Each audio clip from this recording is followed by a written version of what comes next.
Assalamualaikum warahmatullahi ta'ala wabarakatuh. A'udzubillahi minasyaitonirrajim. Bismillahirrahmanirrahim. Alhamdulillah rabbil alamin wa bihi nasta'in. Wassalatu wassalamu ala rasulihil amin sayyidina Muhammad wa ala alihi wa ashabihi ajma'in. Rabbi shrah li sadri wa yassir li amri wa hlul 'uqdatan min lisani yafqahu qawli. Subhanaka la ilma lana illa ma 'allamtana innaka antal alimul hakim. Rabbi yassir wa la tu'assir fa inna taysira kulli 'asrin 'alaika yasir. Allahumma tamina bil khair, Allahumma tamina bil khair, Allahumma tamina bil khair birahmatika ya arhamar rahimin. Amma ba'd. Ashabul fadilah, para asatiza, tuan-tuan guru, tuan-tuan dan puan-puan, alhamdulillah, pertamanya kita rafakkan kesyukuran pada Allah Subhanahu taala. Pada malam ini alhamdulillah insya-Allah kita dapat bersama-sama untuk kesekian kalinya untuk kita berada dalam kata perkongsian sembang santai berkaitan dengan perbahasan buku yang kita jadikan sebagai rujukan, iaitu Mukhtasar Ilmu Falak, insya-Allah. Dan tuan-tuan, saya ucapkan terima kasih sekali lagi kepada tuan-tuan dan puan-puan sekalian yang sudi bersama-sama dengan kita pada malam ini. Dan alhamdulillah ada lebih kurang sekarang ni lebih kurang dalam 4 orang lah yang ada bersama-sama dengan kita. InsyaAllah moga-moga nanti akan bertambah pelan-pelan lah. Dan tuan-tuan, saya mengucapkan juga terima kasih kepada Bahagian Falak Jabatan Mufti Negeri Sembilan atas kesediaan dan juga jemputan untuk mengisi slot pada kuliah secara ataupun sembang santai falak dalam atas talian. Dan alhamdulillah kita sudah masuk dalam siri yang keempat dalam membicarakan berkaitan dengan perbahasan ataupun dalam membincangkan buku Mukhtasar Ilmu Falak ini, insya-Allah. Dan tuan-tuan, pada malam ini saya akan meneruskan kembali perbahasan kita dalam siri yang keempat ini, dan kita masih lagi dalam tajuk pengenalan ilmu falak, pengenalan ilmu falak. Dan tuan-tuan, buku yang kita jadikan sebagai rujukan adalah buku Mukhtasar Ilmu Falak. Buku Mukhtasar Ilmu Falak alhamdulillah insya-Allah disusun oleh kami sendiri, dan saya juga akan cuba mengselang-selikanlah perbincangan kita ini dengan tayangan slide. Kerana tuan-tuan, kalau sedikitlah sebelum kita masuk dalam perbincangan kita pada malam ni, sedikit pengkongsian kalau saya mengajar di masjid dan juga surau dalam perbahasan ataupun dalam tajuk mufalak ni, biasanya memang saya minta supaya masjid ataupun surau ataupun tempat di mana nak adakan kuliah falak ini, biasanya saya minta adakan kemudahan LCD lah. Kerana alhamdulillah dia banyak membantu kita lah dalam nak menerangkan, dalam nak membahaskan berkaitan mufalak ini. Dan alhamdulillah setakat ini beberapa siri kuliah yang telah pun kami jalankan, khususnya di Ipoh lah, alhamdulillah masih lagi bertahan. Mungkin dah sampai tempoh 5 tahun, 6 tahun masih lagi bertahan dalam pengajian mufalak ni dengan menggunakan kemudahan CD, skrin dan sebagainya. Jadi begitulah tuan-tuan kalau sekiranya mungkin saya sangat mengharapkan semoga tuan-tuan yang mengikuti kuliah ataupun perbincangan kita ini, insya-Allah daripada awal hingga akhirnya lah, kita mohon Allah Ta'ala memberikan kebaikan, kemudahan kepada saya juga tuan-tuan lah untuk kita istiqamah dalam siri kuliah ataupun dalam siri perkongsian ini. Dan moga-moga nanti kalau mungkin tak habis nanti pun dalam perbincangan ataupun kita dah habis dalam bab pertama ni, harapkan supaya ashabul fadilah, para asatizah, tuan-tuan dan puan-puan sekalian dapat jugalah mengajar ataupun berkongsi maklumat ini di masjid ataupun surau, ataupun kalau di sekolah dapat berkongsi maklumat dengan pelajar-pelajar dengan menggunakan buku, insya-Allah buku Mukhtasar Ilmu Falak ni ataupun buku-buku lain lah, ataupun buku-buku lain, dan dibantu dengan penggunaan slide dan sebagainya. Jadi alhamdulillah setakat pengalaman banyak membantulah penggunaan slide ini supaya kita dapat memudahkan lagi penyampaian kita, insya-Allah. Baik, tuan dan perempuan sekalian, insya-Allah tuan-tuan, kita dah masuk pada siri keempat. Jadi sebelum saya membincangkan seterusnya dengan lebih lanjut, mukadimah lagi ni tuan-tuan, malam ni agak panjang sikit mukadimah dia. Okey, ini tuan-tuan sajalah perkongsian. Alhamdulillah pada pagi tadi saya pun dalam perjalanan keluar, cuma melihat suasana pada waktu pagi tadi tu, alhamdulillah, langit yang sangat cantik, masya-Allah, tabarakallah. Kalau tuan-tuan dapat lihat gambar yang saya kongsikan sini, dan ada yang saya kongsikan bersama dalam Facebook saya, insya-Allah, tuan-tuan dapat lihatlah di sini gambar langit, dan juga langit yang membiru, dan juga bentuk awan yang sangat menarik. Bentuk awan yang sangat menarik. Ini tuan-tuan ada perbahasannya lah kalau dibahaskan oleh Tuan Guru kita Al-Fadhil Ustaz Haji Hanafiah. Ada nama awan ini, ada nama awan ini. Dan ini gambaran yang lain lah tuan-tuan. Masya-Allah, kedudukan awan, bentuk awan. Dan menariknya, apa yang mungkinlah dari sudut penilaian yang nak kita buat tu, wallahu ta'ala alam, kerana kita dah masuk pada pertengahan bulan Rejab, dan malam tadi kita dah ada pada fasa bulan penuh, dan juga tuan-tuan, sekarang ni kita ada pada penghujung musim sejuk, nak masuk musim bunga, di mana kedudukan matahari yang berada di sebelah selatan, sekarang ni dalam perjalanan nak menuju pergi ke sebelah utara. Jadi Allah Ta'ala alam apakah penilaian yang boleh kita buat. Dan inilah sebahagian daripada perbahasan ilmu falak yang boleh kita lihat, boleh kita bahas, boleh kita perhatikan, kerana Allah Ta'ala telah pun menyuruh kita dalam beberapa ayat yang telah kita kongsikan dalam siri kuliah yang kedua ataupun ketiga sebelum ni, bagaimana Allah Ta'ala menyuruh untuk kita lihat kepada langit dan juga bintang-bintang, planet-planet, matahari dan juga bulan, pertukaran malam dan juga siang. Dan itu semua adalah tanda-tanda kebesaran Allah Subhanahu Wa Ta'ala. Dan apa yang Allah Ta'ala jadikan itu, apa yang Allah telah ciptakan itu, sebenarnya tidaklah ada sesuatu pun yang tidak ada manfaat ataupun benda yang sia-sia. Jadi insya-Allah, moga-moga tuan-tuan perkongsian ringkas ini sekadar satu perkongsian lah, satu perkongsian. Ini ada sahabat kita tanya apa awan ni nama apa. Wallahu alam, saya pun tak pasti. Memang ada kalau ikuti kuliah Al-Fadhil Ustaz Haji Hanafiah, memang ada nama awan ini, awan Sirus ke, saya pun tak ingat lah tuan-tuan. Awan Sirus yang saya ingat, tapi awan ni nampak dia berlapis-lapis dan dia tak begitu tebal. Dia bukan awan cumulonimbus ataupun awan cumulon. Saya ingat mungkin awan Sirus dan sebagainya. Wallahu alam, kena check balik insya-Allah. Moga-moga nanti kalau kesempatan nanti insya-Allah saya akan kongsikan balik lah. Baik tuan-tuan, pada malam ini kita akan masuk semula pada perbahasan sambungan daripada hari itu perbahasan ilmu falak dan astrologi. Ilmu falak dan juga astrologi. Baik tuan-tuan yang ada buku, boleh merujuk pada halaman ke-13, dan perbahasan dia ada lebih kurang dalam 2 layan lah, 13 dan juga 14 insya-Allah. Baik tuan-tuan dan puan-puan sekalian, pada kuliah yang lepas kita dah bincang tentang dari sudut perbahasan ataupun apa beza di antara ilmu falak dan juga ilmu astronomi. Ialah dari sudut bahasa, ilmu falak dan juga ilmu astronomi itu, kalau dari sudut terjemahan, dari sudut bahasa memang ia berbeza lah. Ilmu falak itu lain, ilmu astronomi itu lain.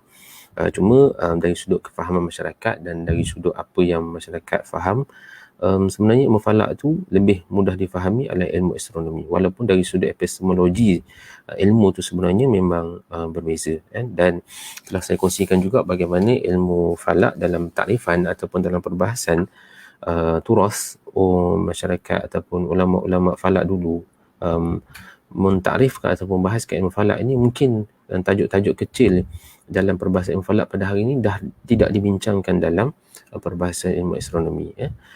Tetapi kedua-duanya membincangkan ataupun membahaskan ataupun mengkaji tentang perjalanan planet-planet, tentang perjalanan matahari, bulan dan sebagainya, objek-objek di langit, tetapi ada beberapa aspek yang membezakannya. Okay, insyaAllah.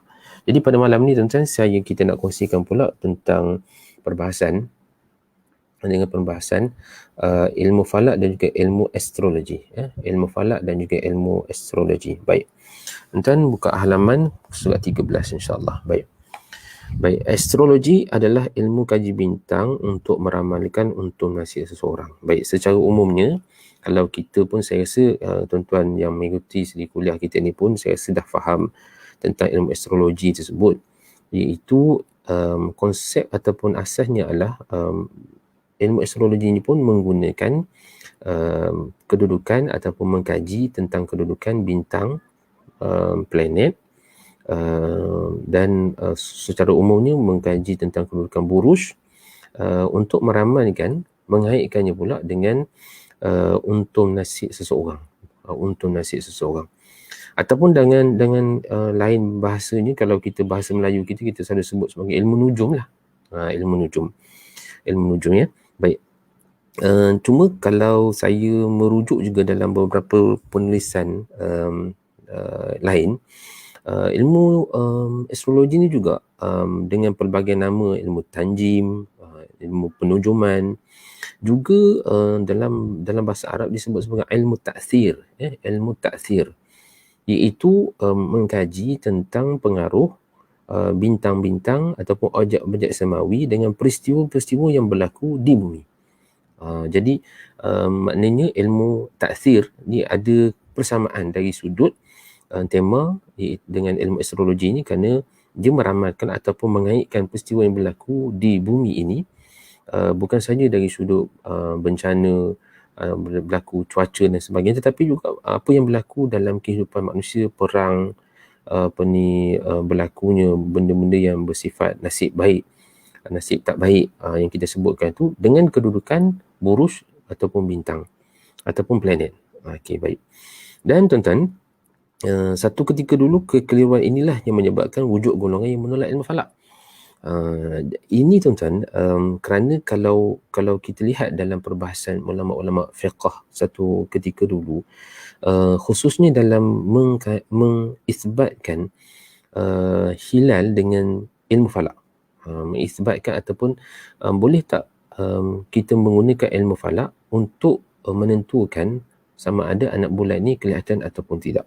Jadi perbahasan ni panjanglah, insya-Allah kita akan bincang pada masa akan datang. Cuma ada sesuatu perkara yang terkait dalam ilmu falak juga ilmu astrologi ni. Kerana apa?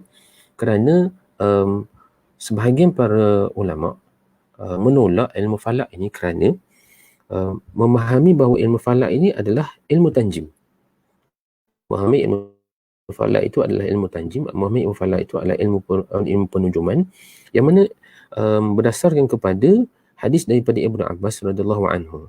Hadis daripada Ibnu Abbas radhiyallahu anhu, qala Nabi sallallahu alaihi wasallam, man iqtabasa ilman min an-nujum iqtabasa syu'batan min as-sihr. Man iqtabasa ilman min an-nujum iqtabasa syu'batan min as-sihr.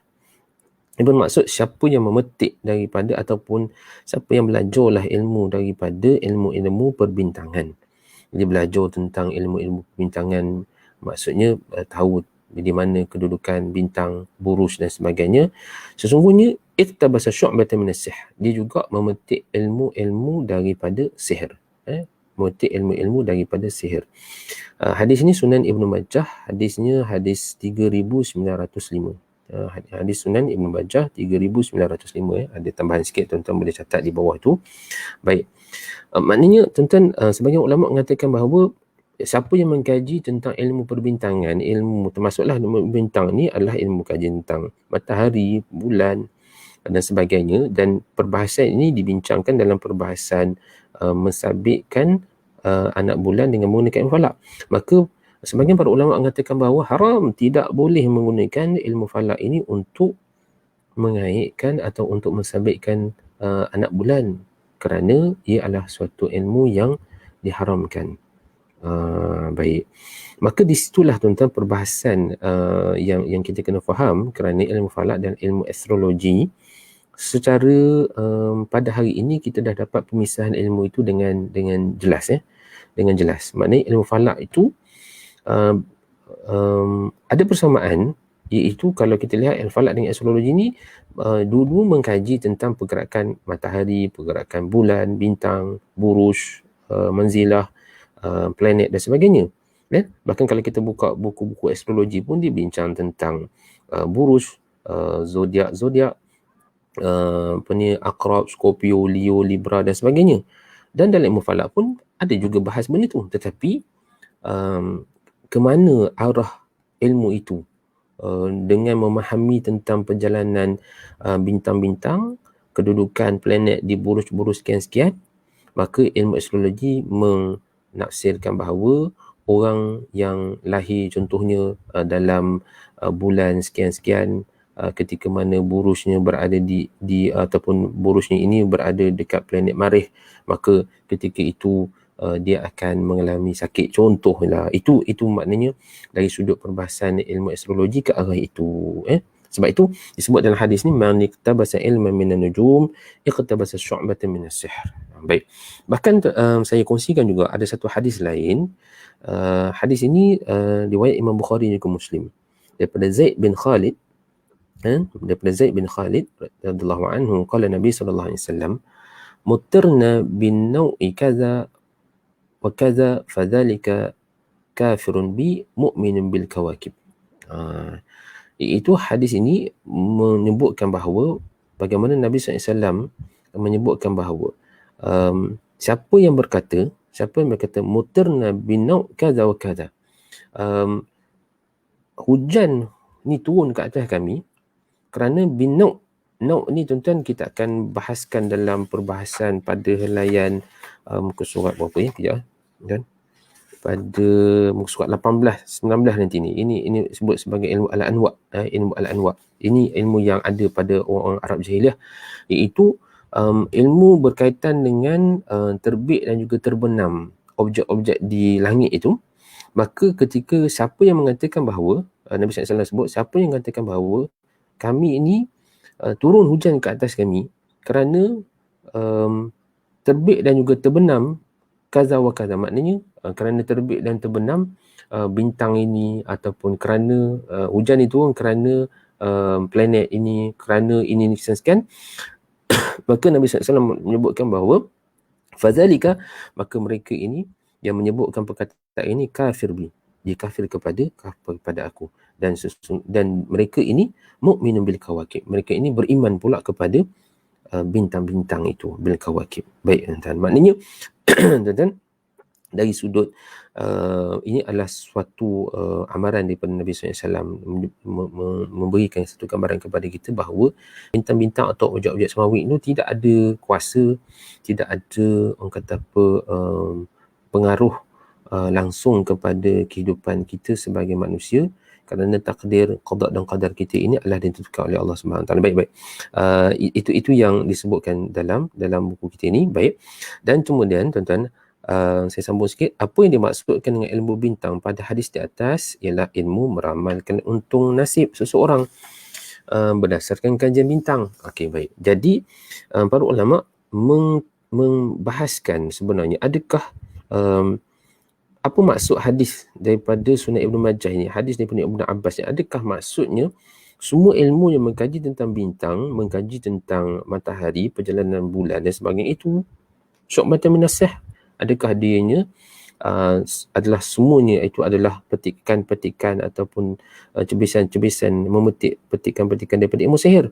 Maka para ulama mengkaji dan menyatakan bahawa sesungguhnya yang diharamkan adalah kita belajar ilmu yang disebut sebagai mengkaji tentang bintang, planet dan sebagainya untuk meramalkan untung nasib seseorang. Maka itu yang diharamkan. Tetapi kalau kita belajar tentang ilmu perbintangan untuk mengetahui tentang perjalanan, mengetahui tentang sistem nak mengira tahun dan sebagainya, maka ia tidak ada masalah. Ia tidak ada masalah. Dan menariknya juga tuan-tuan, menariknya kalau tuan-tuan ada satu penulisan yang cukup bagus untuk tuan-tuan baca berkaitan dengan falak dan astrologi ni, tapi dia ada dalam jurnal falak yang diterbitkan oleh pihak JAKIM, pihak JAKIM pada tahun 2016, yang ditulis tulisan ini oleh guru saya juga yang berbahagia Al-Fadhil Dr. Ibnu Azli, iaitu tajuk dia Pengaruh Ilmu Tanjim dalam Pemerintahan Abbasiyah dan Kesannya dalam Perkembangan Ilmu Falak. Jadi dalam buku ini disebutkan bahawa ketika mana ilmu falak ini masuk ke dalam tamadun umat Islam pada zaman era, terutamalah pada era zaman kerajaan Abbasiyah, itu yang paling ketara lah, tapi dah ada sebelum tu pada kerajaan Umayyah. Pada ketika itu buku-buku yang terjemah termasuklah juga buku-buku berkaitan ilmu falak ini datang daripada pelbagai pelosok dunia, daripada tamadun-tamadun Yunani, tamadun Cina, tamadun India, dan yang paling utama tamadun India yang terjemah tu, dan ada juga tamadun-tamadun lain. Maka tamadun-tamadun itu membincangkan ilmu falak tersebut tentang ilmu perbintangan ini sekali dengan ilmu tanjim. Maka bila terjemahan itu dibuat, maka terjemahan ilmu falak yang kita faham pada ini, membincangkan tentang perjalanan bintang dan sebagainya ini, diterjemahkan sekali kerana ketika itu perbincangannya sekali dengan ilmu astrologi, ilmu tanjim. Dia masuk sekali. Jadi di sinilah tuan-tuan menyebabkan ilmu yang ada dalam tradisi Islam. Kalau kita lihat satu ketika dulu, ilmu falak ni dia sekali dengan ilmu tanjim, dia datang sekali. Dan menariknya apa yang disebut oleh Dr. Ibnu dalam jurnal ini, dalam tulisan ini disebutkan bahawa saya kongsikan, setiap ahli tanjim adalah ahli falak dan tidak semua ahli falak adalah ahli tanjim. Ini satu yang menarik. Saya ulang, setiap ahli tanjim maknanya setiap ahli nujum itu dia mahir untuk mengira bagi kedudukan matahari, kedudukan bulan, kedudukan buruj dan sebagainya. Dia mahir dari sudut tu. Tetapi tidak semua ahli falak, maknanya tidak semua ahli falak yang mahir mengira tentang bintang, yang mahir mengira tentang perjalanan buruj dan sebagainya, tidak semestinya mereka ni ahli tanjim. Maknanya kalau macam kita lah yang belajar ilmu falak ni, kita ni insya-Allah lah, maknanya kalau boleh dikategorikan sebagai orang yang belajar ilmu falak, maka pengetahuan kita tentang ilmu falak ini tak semestinya kita akan tahu ilmu tanjim. Kadang-kadang saya pun ditanya juga oleh orang ramai kadang-kadang kan. Orang tanya tentang ilmu tanjim ni kepada saya, sedangkan saya beritahulah maknanya saya tak tahu tentang ilmu tanjim, tentang meramal-ramal, tentang nak tahu tentang nasib baik, nasib buruk orang, kalau orang ini kahwin dengan orang ini sesuai tak sesuai dan sebagainya, itu saya tak tahu. Sebab itulah maknanya kita yang belajar ilmu falak ni tak semestinya jadi ahli tanjim. Tetapi biasanya apa yang disebutkan oleh Dr. Ibnu satu ketika dulu dalam tradisi Islam, ahli tanjim itu mesti ahli falak. Okey, baik, insya-Allah. Okey tuan-tuan, kita sambung sikit. Dan prinsip ilmu bintang ialah mereka mempercayai kedudukan objek-objek samawi di kedudukan tertentu akan mempengaruhi dan menguasai kehidupan dan untung nasib seseorang itu. Okey, baik. Maknanya kepercayaan ataupun yang dominan ataupun teras kepada ilmu tanjim ni adalah mereka percaya bahawa objek-objek samawi ni yang berada pada kedudukan yang tertentu tu akan mempengaruhi kehidupan, akan mempengaruhi untung nasib seseorang itu. Sebab itu kalau tuan-tuan dan puan boleh lihat pada perbahasan tentang gerhana, ada hadis berkaitan dengan gerhana ini di mana Nabi SAW menyebutkan bila berlaku gerhana, la yankasifani li mautin ahadin wala li hayatih. La yankasifani li mautin ahadin wala li hayatih. Apa maksud dia? Tidak berlaku gerhana itu kerana matinya ataupun hidupnya seseorang ataupun lahirnya seseorang. Maknanya bila berlaku gerhana itu bukan disebabkan berlaku gerhana itu kemudian ada orang mati, ataupun kerana ada orang mati berlaku gerhana. Jadi Nabi SAW menyebutkan la yankasifani li mautin ahadin wala li hayati. Tidak gerhana matahari dan juga bulan ni, dua gerhana ini kerana mati seseorang ataupun hidupnya seseorang. Jadi dalam hadis yang tuan-tuan dapat lihat perbincangan itu dalam bab yang terakhir kita bincangkan bab gerhana tu nanti ni, di situ jelas menunjukkan bahawa Nabi SAW menafikan adanya pengaruh yang dikatakan bagaimana matahari dan juga bulan, buruj-buruj bintang-bintang ini boleh mempengaruhi kehidupan seseorang itu. Bila dia ada dekat sini, maka contohlah kalau contoh anak-anak kita ambil SPM kan sekarang ni kan, anak kita tu kebetulan lahirnya pada kedudukan saya pun tak ingat dah yang orang lahir bulan ni dia ada zodiak dia kan. Okey, katalah anak kita ni lahir pada zodiak ni, maknanya kalau anak kita lahir pada zodiak ni, kalau sekiranya dia ambil periksa SPM pada bulan Februari dan juga Mac ni, maka dia akan cemerlang. Contoh itu ilmu tanjimnya. Tapi kalau sekiranya dia ambil SPM, ambil periksa nanti pada penghujung bulan April, maka dia fail. Maka itulah maksud saya tadi. Maknanya kedudukan bulan itu akan mempunyai nasib untung baiknya itu. Baik, insyaAllah. Sedangkan apa yang ada Allah Ta'ala telah tetapkan itu ataupun qada dan qadar itu adalah semuanya pada ketetapan Allah Subhanahu Wa Ta'ala. Baik. Dan saya lanjutkan sikit bacaan buku kita ni. Objek-objek ni dipercaya akan memberikan kesan secara langsung kepada alam dan juga manusia, dan ini adalah jelas bertentangan dengan akidah Islam. Masya Allah, tuan-tuan ya. Jadi sebab inilah tuan-tuan ya, kalau kita katakan secara umumnya perbahasan ilmu tanjim ni dia kadang-kadang agak berbahaya, kerana kadang-kadang boleh menyebabkan kita gelincir iman dengan mempercayai bahawa bintang ataupun buruj ataupun objek-objek dekat situ ada pengaruh secara langsung, sedangkan kuasa sebenarnya ataupun takdir kita ini adalah pada Allah Subhanahu Wa Taala. Sebab tu Allah Taala sebut dalam Quran, la tasjudu lisyamsi walal qamar, jangan kamu sujud kepada matahari dan juga kepada bulan. Kerana dululah orang-orang dulu tuan-tuan yang sembah matahari, yang sembah bulan, kemudian membuat kadang-kadang pengorbanan, sembelih lembu, sembelih binatang-binatang ternak untuk untuk matahari dan juga bulan ni, kerana mempercaya bahawa mereka ada pengaruh kepada kehidupan manusia. Baik, jadi ini adalah jelas bertentangan. Baik, tuan-tuan, saya ada petik sikit apa yang telah dibincangkan dalam Dr. Yusuf Al-Qaradawi dalam Fatwa Mu'asirah. Yang ini tentang perbincangannya ni, macam saya sebutkan tadi, perbincangannya berkaitan dengan pensabitan hilal. Sebenarnya boleh ataupun tidak kita membincangkan atau menggunakan ilmu falak ini bagi mensabitkan kenampakan hilal. Maka dalam pandangan yang telah berikan oleh Dr. Yusuf Al-Qaradawi dalam Fatwa Mu'asirahnya itu, dengan mengambil juga pandangan-pandangan daripada alim ulama lain, contohnya Syekh Mustafa Az-Zarqa, bahawa hadis yang kita bacakan tadi, man iqtabasa ilman minan nujum iqtabasa syu'batan minas sihr, itu sebenarnya tidaklah bermaksud mengharamkan ilmu yang mengkaji tentang bintang ataupun ilmu-ilmu yang mengkaji tentang pergerakan bintang, pergerakan matahari, bulan dan sebagainya.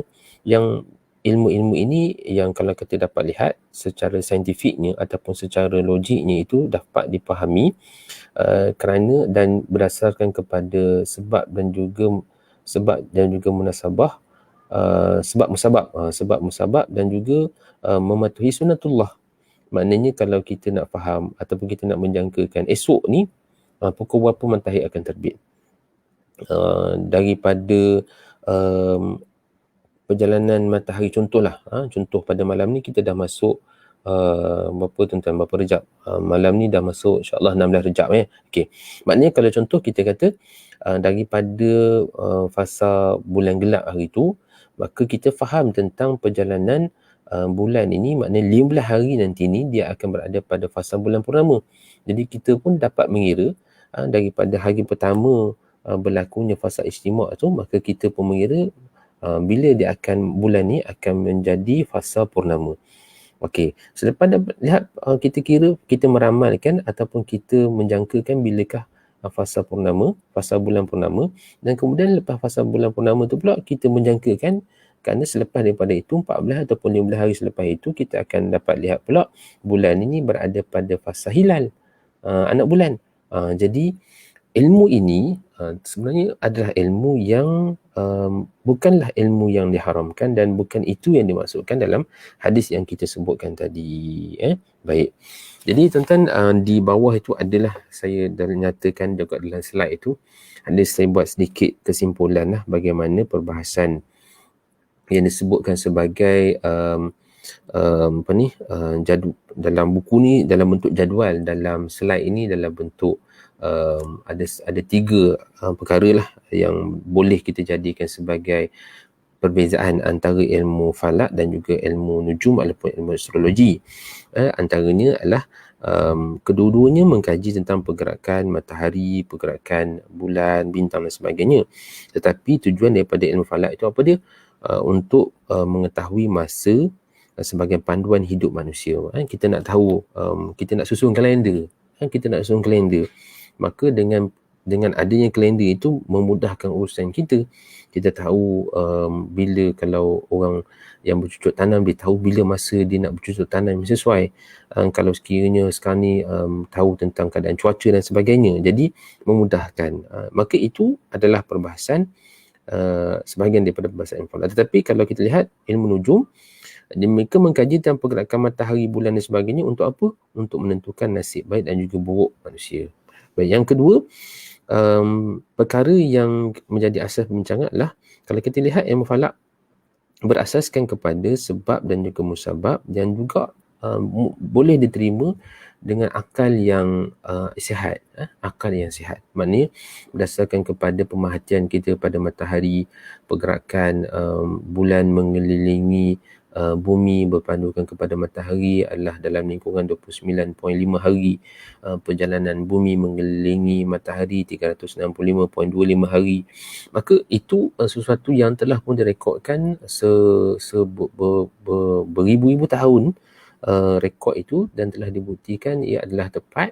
Maka itulah yang disebut sebagai kalau kita kira nanti, kita nak buat kiraan berlaku gerhana dan sebagainya, ini antara formula-formula yang perlu kita perhatikan. Baik, tetapi ilmu tanjim dia hanya berdasarkan kepada dakwaan ataupun kata, tapi tak boleh kita nak jelaskan secara logik lah. Secara logik. Wallahu ta'ala alam lah tuan-tuan, kerana kita pun tak mendalami ilmu tanjim itu secara lebih mendalam. Cuma maknanya kalau kita lihat kenapa kalau sekiranya burus ini sekian-sekian ada dekat sini, maka nasib orang ini macam ni. Jadi apa hubung kait dia antara kedua-duanya itu? Baik. Kemudian yang ketiga, iman dan juga syirik. Ini persoalan yang paling besar lah tuan-tuan, iaitu kalau ilmu falak ni insya-Allah akan menambahkan iman kita kepada Allah Ta'ala. Kerana apa? Kerana bila kita mengkaji tentang macam yang kita bincang pada sesi perbincangan kita yang lepas, bila kita lihat kepada perjalanan matahari, bulan dan sebagainya, kita akan bertambah iman kita. Macam gambar yang saya kongsikan bersama pada awal sesi kita tadi lah. Kita lihat kepada langit, Masya Allah, tuan-tuan, langit yang membiru dengan awan yang membentuk bentuk-bentuk yang pelbagai yang menyejukkan hati kita melihat. Bahkan kadang-kadang kita melihat kadang-kadang awan tu membentuk, kadang-kadang membentuk kalimah-kalimah yang menarik untuk kita lihat dan sebagainya.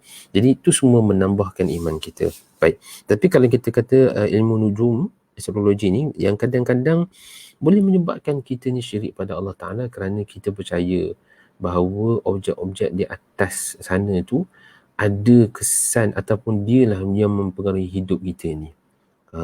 Matahari itulah yang mempengaruhi hidup kita. Ia secara sunatullahnya matahari mempengaruhi cuaca. Tetapi kalau kita kata kedudukan bulan, kedudukan matahari, bulan betul lah masuk bulan Mac ni, bulan tak baik. Bulan tak baik contohnya, bila kata begitu, maknanya itu menyebabkan kadang-kadang kita menjadi syirik kepada Allah Subhanahu wa Ta'ala. Baik, tuan-tuan. Okey, sebelum saya tamatkan ataupun masuk dalam tajuk yang lain, itu keperluan mempelajari ilmu falak. Baik, macam saya sebutkan tadi, saya ingin kerana kita dalam siri kuliah ni, insya-Allah tuan-tuan, moga-moga Allah Ta'ala memberikan kebaikan kepada kita, kerana saya nak kongsi sebanyak mungkin lah apa yang saya boleh kongsikan bersama dalam ilmu falak ni, kerana saya cuba nak kongsikan, maknanya perbahasan ilmu falak ni sebenarnya satu perbahasan yang sangat menarik. Maknanya kalau kita lihat dalam ruang lingkup yang ataupun kita buat kajian, kita mengkaji, nanti kita akan dapat lihat bahawa ilmu falak ni satu ilmu yang sangat menarik. Okey.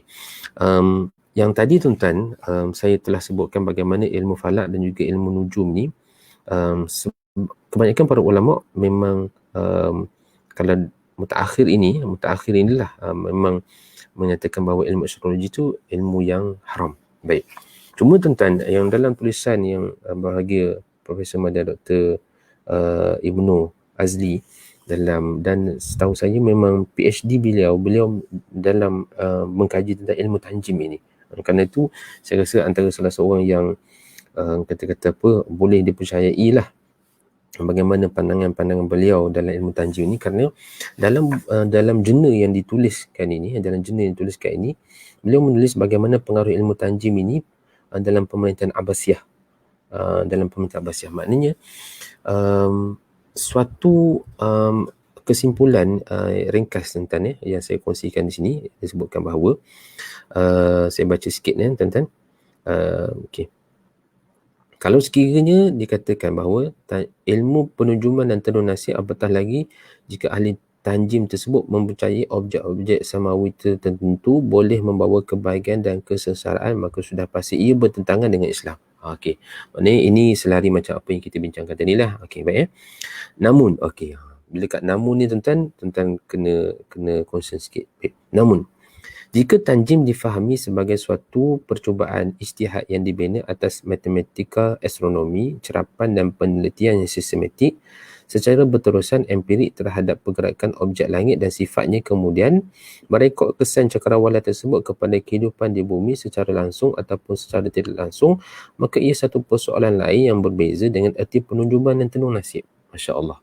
Maknanya di sini tuan-tuan, kita ada pandangan kedua lah yang memberikan timbang antara maknanya ilmu tanjim ni dia tidak kita kata totally diharamkan secara keseluruhan, cuma ada sudut-sudut yang masih boleh kita ambil daripada ilmu tanjim ini, sebab tuan-tuan apa yang disebutkan dalam buku ini, bagaimana khalifah-khalifah pada zaman kerajaan Abbasiyah ini, mereka ini dicatatkan dalam sejarah juga mempunyai ahli-ahli yang kalau mudah bahasa kita lah tuan-tuan, ahli nujum lah kita kata.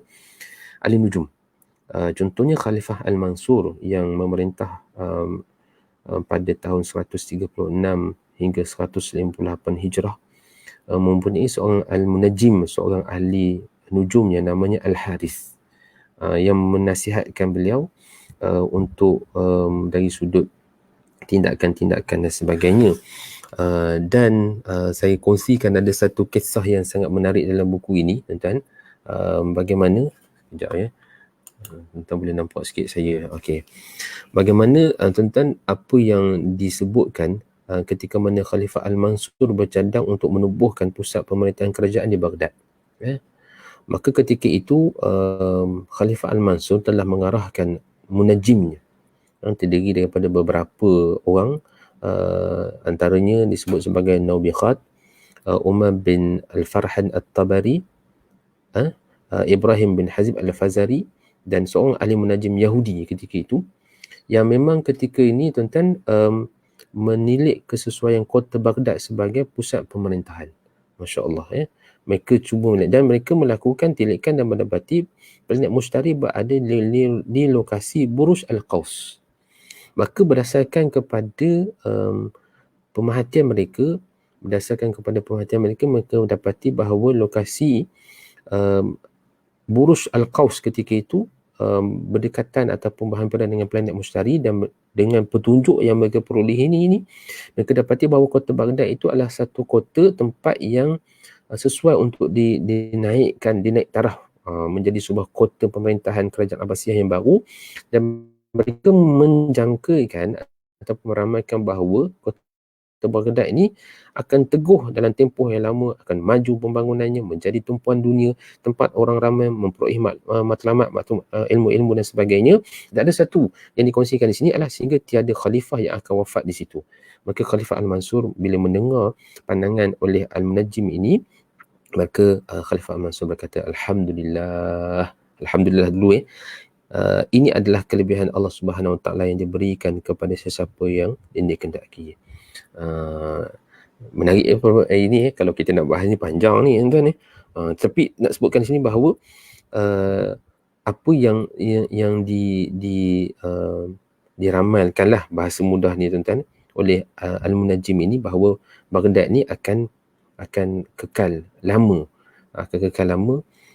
sebagai sebuah kota yang akan membangun dan yang disebutkan ini bahawa tiada khalifah yang akan wafat di situ. Dan Dr. Ibnu sebutkan dalam ni bahawa kebanyakan ramalan-ramalan yang diberikan oleh alim munajim ini tepat yang seperti mana kita lihat dalam sejarah bagaimana kota Baghdad ketika itu menjadi kota yang sangat hebat dengan reka bentuk yang sangat hebat dan menjadi kota ilmu, kota ketabadunan yang sangat masyhur ketika itu, terbina Baitul Hikmah di situ oleh Khalifah Al-Ma'mun. Cuma di sini juga ada ramalan yang tak tepat, iaitu apabila ramai Khalifah Abbasiyah yang wafat di sana, antaranya adalah Khalifah Al-Amin, Al-Ma'mun dan sebagainya. Jadi maknanya dalam telahan-telahan yang dibuat oleh para alim munajim ini, ada juga yang betul, ada yang tidak betul. Jadi di sinilah tuan-tuan maknanya kalau kita dapat lihat pandangan kedua lah dalam perbahasan ini, dan menarik terakhir tuan-tuan macam malam ni kita mengaji bab tanjim pula minta maaf lah. Satu yang boleh jadikan sebagai kesimpulan disebut apakah tanjim ini merupakan firasat semata-mata atau ia merupakan satu bidang ilmu yang boleh dibuktikan kesahihannya. Okey, baik. Yang inilah yang saya nak tunjukkan dalam slide seterusnya. Ini tuan ini baik. Apa yang saya nak tunjukkan dalam slide ini ialah bagaimana gambaran ataupun keadaan ketika mana Muhammad Al-Fatih hendak menakluki kota Konstantinopel. Kota Konstantinopel pada 29 Mei 1453. Ini tarikh yang cukup besar tuan-tuan dalam sejarah Islam, di mana Sultan Muhammad Al-Fatih baginda telah berjaya membuka kota Konstantinopel. Dan ketika itu beliau memilih tarikh yang tepat untuk melakukan serangan kepada kota Konstantinopel ketika itu pada bulan April dan juga pada bulan Mei.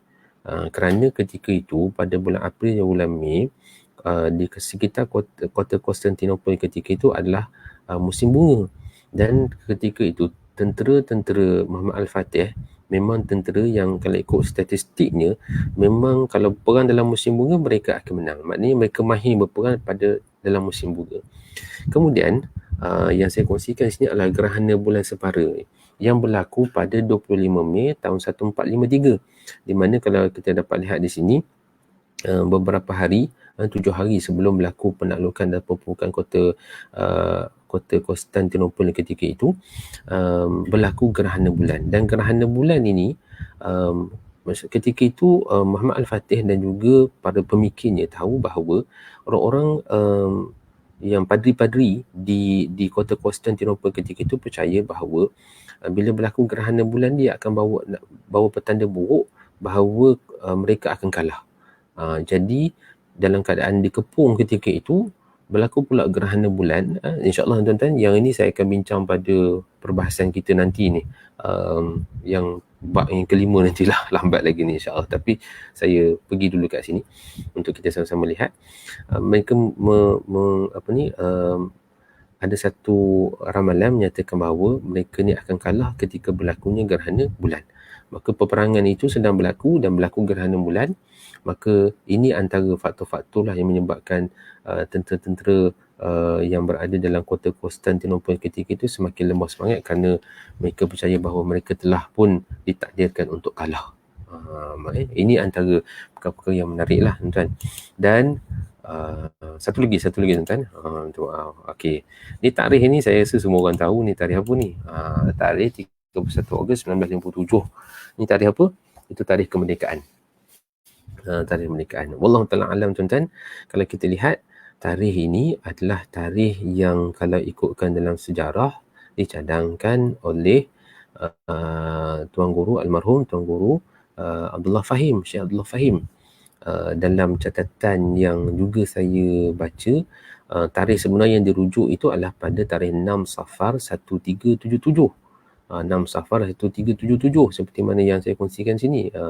Dan tarikh 6 Safar 1377 itu bersamaan dengan 31 Ogos 1957, itu jatuh hari Sabtu.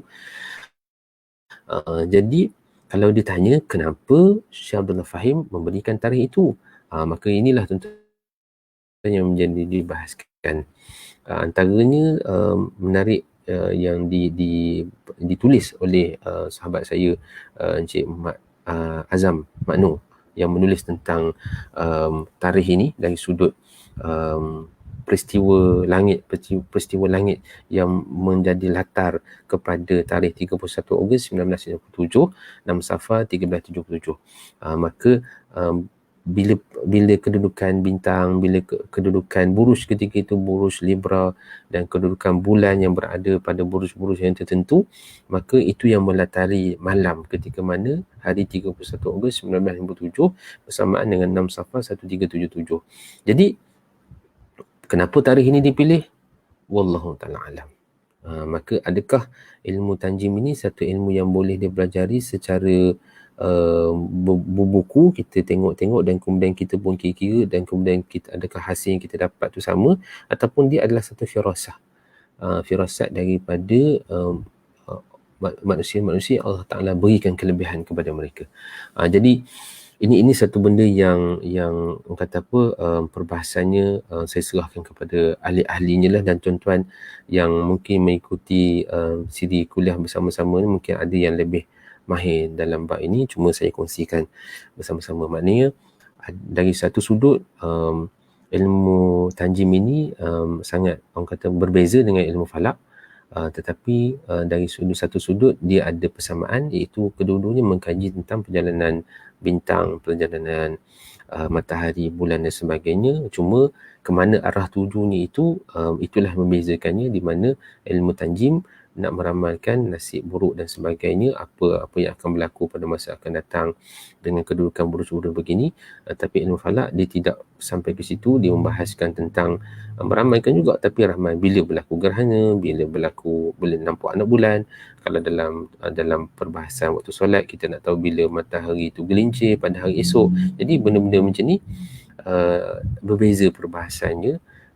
Dan saya kongsikan juga tadi dari sudut ilmu tanjim yang kebanyakan ulama mutaakhir ini kebanyakan mengharamkannya, masih ada sudut-sudut di mana ilmu tanjim ini boleh dipelajari dan juga dimanfaatkan. Cuma ada mungkinlah kena lihat kepada pakar-pakar yang wajarlah untuk membicarakan tentang ilmu ni, insya-Allah. Baik, tuan-tuan. Kita lihat pula pada halaman 15, iaitu kepada tajuk seterusnya, iaitu keperluan mempelajari ilmu falak. Keperluan mempelajari ilmu falak. Okey, selesai kita bahaskan tentang ilmu tanjim dan juga ilmu astrologi, insya-Allah. Okey, baik. Jadi tuan-tuan, dalam perbahasan keperluan mempelajari ilmu falak ini,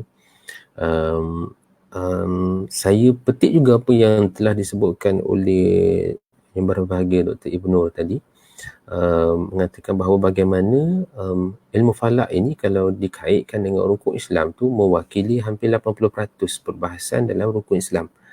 Kerana kalau kita dapat lihat dalam slide yang saya kongsikan bersama ini, rukun Islam yang 5 itu daripada syahadatain, kita solat, puasa, zakat, haji, secara langsungnya tuan-tuan, dalam bulatan di tengah itu, solat, puasa, zakat, haji, semuanya memerlukan pada penentuan waktu.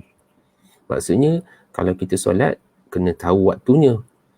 Kalau sekiranya kalau kita bahaskan dari sudut puasa, masuk bulan Ramadan. Kalau kita mengeluarkan zakat, kita kena tahu haulnya. Kalau kita nak menunaikan ibadat haji, kena tahu musim hajinya, bulan haji tu bulan apa.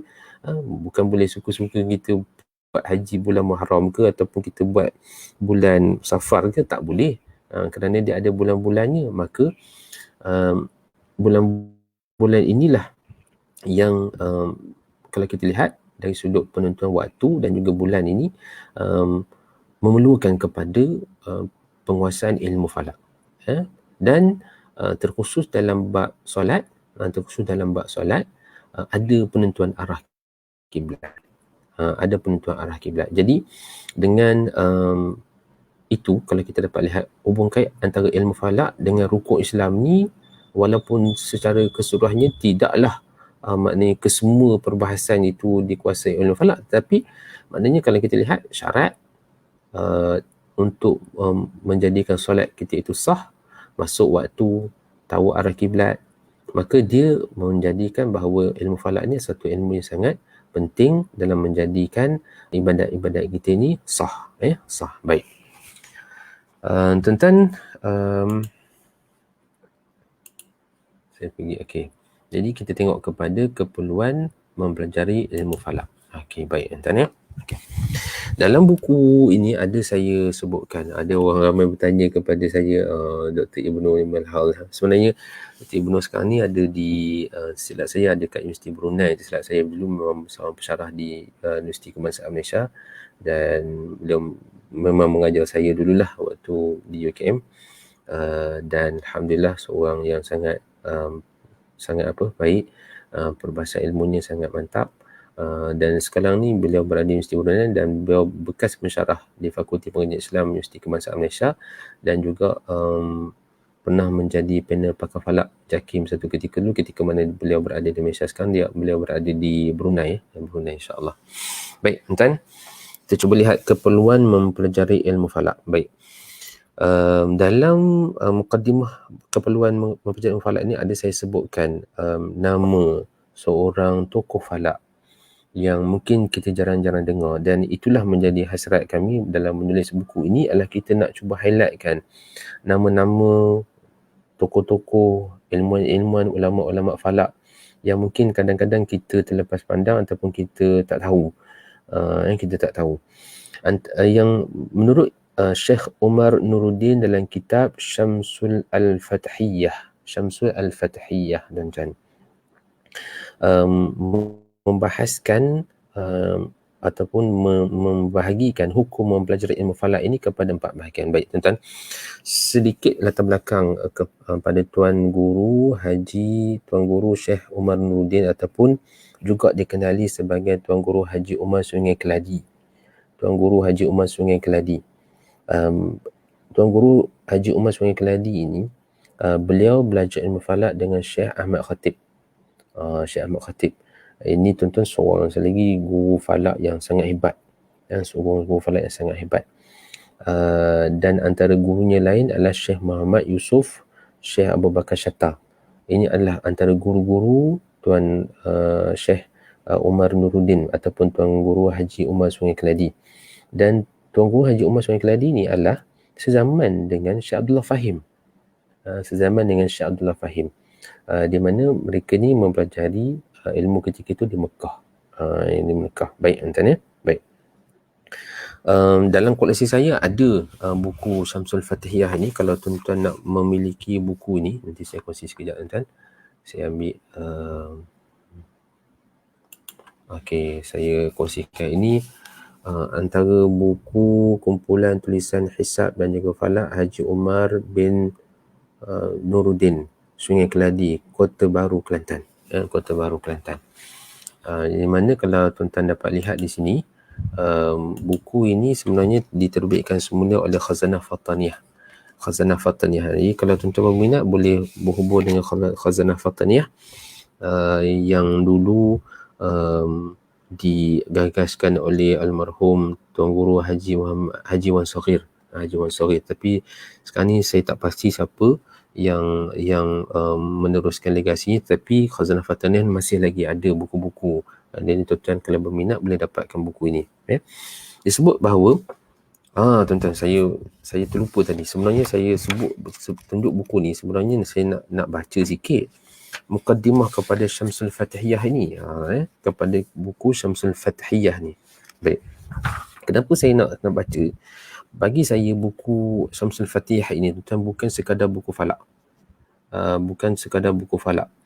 Kerana tuan-tuan, buku ini antara buku yang saya rasa dari sudut nilai bahasanya juga sangat cantik. Baik, saya baca mukadimah antara yang disebutkan itu ya. Okey. Lenggok bahasanya sangat menarik tuan. Apa disebut? Ini suatu gubahan mustika kemuliaan yang dikarangi dengan beberapa bungaan daripada mutiara pengetahuan yang berkenaan dengan ilmu miqat dan qiblah yang berkembangan di dalam segala taman pendeta-pendeta yang alam dan berdedahan di halaman mereka itu, serta ini minta maaf tuan-tuan, Jawi ini saya tak tahu apa yang sebenarnya nak disampaikan. tuan-tuan saya minta maaf, saya skip bau keharumannya dan serta pada serata-rata alam muslimin yang khas dan juga dan am, hingga tiada kepuasan daripada menciumnya oleh yang mempunyai himmah yang tinggi di dalam sepanjangan masa ashar dan a'wam, dan tiada kesedaran ia daripada melalui masa atasnya hal keadaan di dalam kesukaan lazat diri pada apa ni tuan-tuan, saya pun dah kelabu ni, bunga-bungaan wasail yang menghimpunkan kepada segala mutiara maqasid bagi ayam, dinamai gubahan ini dengan Syamsul Fathiyah, tuan. Masya-Allah, Masya-Allah. Jadi kalau tengok bagaimana perbahasannya ini, sangat mukaddimah kepada buku ni pun bahasanya juga sangat menarik, sangat menarik. Baik, tak apalah tuan-tuan, kita pergi dulu pada perbahasan ni, kerana kita pun ada beberapa minit lagi sebelum masuk pukul 10.30 ni. Okey, dalam buku dalam kitab Syamsul Fathiyah ini saya catat balik tuan-tuan, makna hukum al-wajib ilmu falak ni ada 4. Wajib, sunat, makruh, haram. Baik, wajib dalam konteks yang wajib ialah dalam mengetahui kedudukan matahari bagi waktu solat dan petunjuk-petunjuk arah kiblat.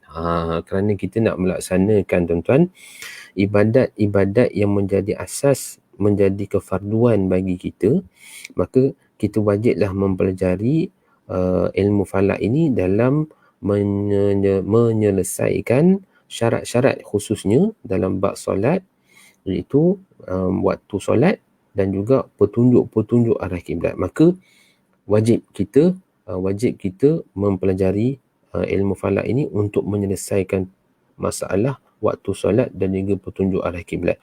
Dan tuan-tuan, kalau saya boleh kongsikan juga antara disebutkan oleh Syekh Tahir Jalaluddin dalam kitab Natijatul Umur, nyatakan bahawa fardu ain untuk belajar tentang dalil-dalil kiblat ini ketika mana seorang itu hendak bermusafir. Masya-Allah. Baik. Sunat. Hukumnya sunat. Kalau sekiranya dalam mengetahui petunjuk-petunjuk ketika mana seorang itu bermusafir. Maknanya kalau seorang itu bermusafir, maka pengetahuannya mengenai buruj, manzilah, bintang-bintang dan planet ini dapat memudahkan dia bagi mencari arah.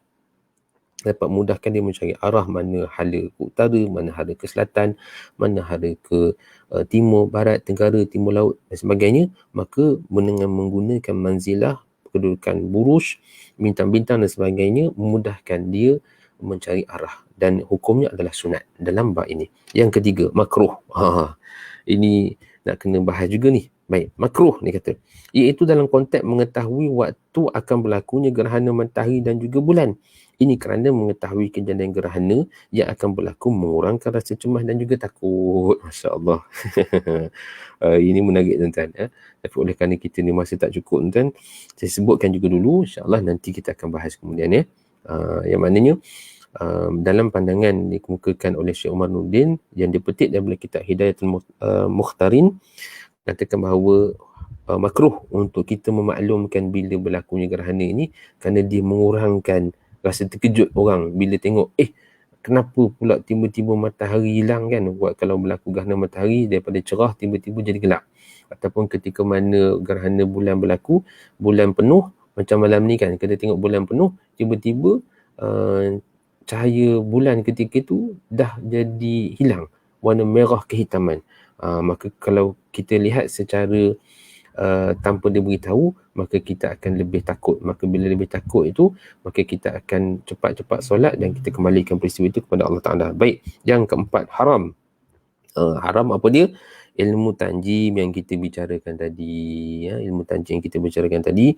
Maka inilah keempat-empat hukum dalam perbahasan ilmu falak ini, daripada wajib, sunat, makruh dan juga haram. Baik tuan-tuan, sedikit di bawah itu, maknanya kalau diikutkan perbahasan ilmu falak ini ataupun belajar ilmu falak ini, sama ada ianya masuk dalam ilmu yang menjadi keperluan ataupun jadikan sebagai hajiat ataupun tahsiniat, maka kami penulis buku Mukhtasar ni memilih bahawa pembahasan ilmu falak ini lebih memenuhi hajiat. Maknanya dia berada di tengah-tengah di antara daruriyat dan juga tahsiniyat, di mana kalau kita tahu mempelajari ilmu falak ini, banyak banyak perbahasan yang dapat kita selesaikan dengan secara lebih mudah dan lebih tepat. Contohnya tuan-tuan, kalau tuan-tuan nak tahu waktu solat subuh esok lah kan, solat subuh esok pukul berapa. Jadi kalau kita tak belajar ilmu falak ini, tentu sekali lah tuan-tuan kena tunggu lihat dekat sebelah timur itu bila fajar shadiq itu akan kelihatan. Tapi dengan adanya ilmu falak pada hari ini, tuan-tuan tidak melihat kepada fajar shadiq itu, tapi tuan-tuan hanya perlu melihat kepada takwim yang telah pun dicetak, kerana dari sudut pergerakan matahari di bawah ufuk, ketika mana 18 darjah di bawah ufuk, maka ketika itulah fajar shadiq dapat dilihat, maka ketika itulah masuknya waktu subuh. Jadi tuan-tuan mudah.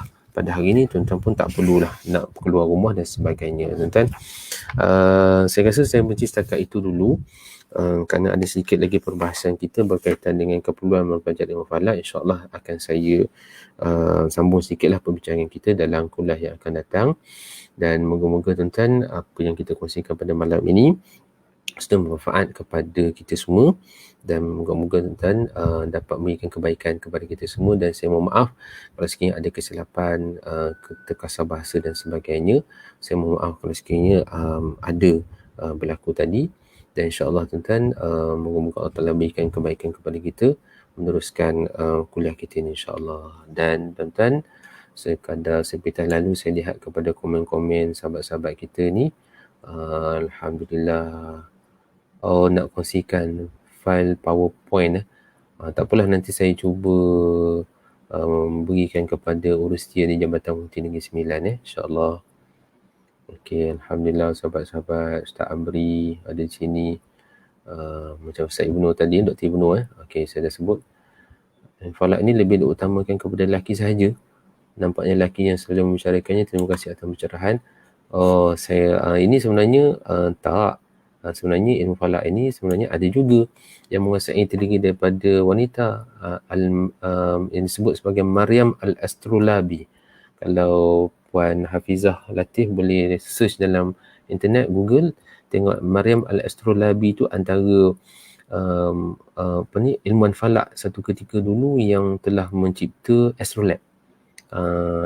Dan ada perbahasan yang panjang lah, tapi antara namanya Maryam Al-Astrolabi, gelaran yang diberikan. Dan dalam konteks kita pada hari ini pun tuan-tuan, ada banyak sebenarnya tokoh-tokoh falak yang ada di universiti terdiri daripada wanita. Kalau dekat Universiti Melaya tu, seingat saya ada yang berharga Dr. Raihana, Dr. Nazatul, ada lagi lah nama-nama yang hebat-hebat. Contohnya kan dalam dunia falak pada hari ini. Baik, dan sahabat kita ada kongsikan kitab-kitab falak di Khazanah Fataniyah. InsyaAllah terima kasih tuan-tuan sekalian. Moga-moga manfaat pertemuan kita pada malam ni. InsyaAllah kita bertemu lagi pada kuliah depan. Wallahu ta'ala alam. Assalamualaikum warahmatullahi ta'ala wabarakatuh.